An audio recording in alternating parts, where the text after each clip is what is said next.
Milele na milele amina. Father, kwa majina naitwa Duke Ombagi, the incoming governor 2027 hii county ya Nyamira. Mimi nataka, I want to appreciate Father for the 25 years they have served.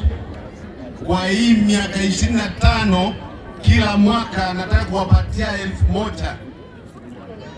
Hivyo yote itakuwa 25,000 kwa Father.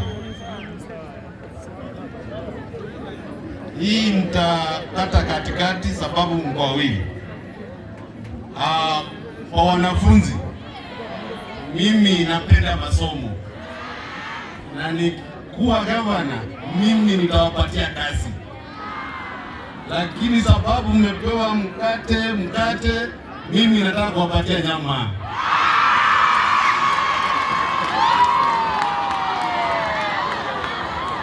Nataka kuwapatia 20,000.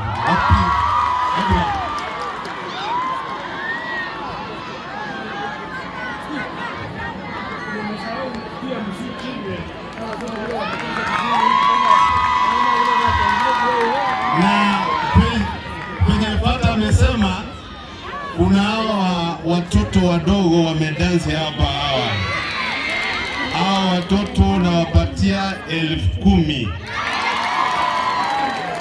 Mimi nimesikia hapa ndugu yangu Ben Momanyi ameongea.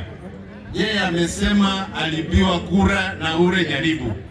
Mimi nakwambia, mimi Nyaribo hawezi pia mimi kura. Wewe achia mimi yeye.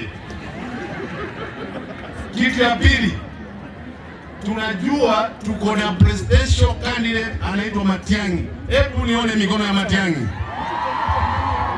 Mkienda Ukambani unaona Kalonzo anatembea na magavana wake.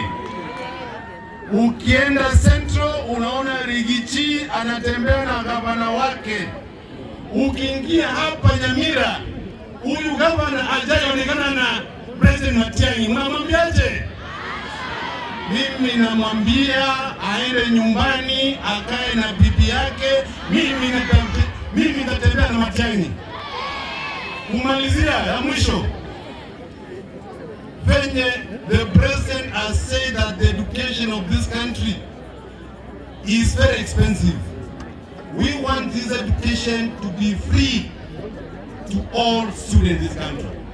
Yeye anasema anataka wale wanafunzi wanaingia university waingie free. Wanaingiaje free? Wenye wako secondary hakuna pesa inaingia huko. So yeye tunamwambia kazi ya msijina. Tunajua mwenye atatengeneza hiyo kazi ni Mheshimiwa Fred Matiang'i. Wangapi wanasema Nyaribo aende nyumbani? Paris Wandogo women.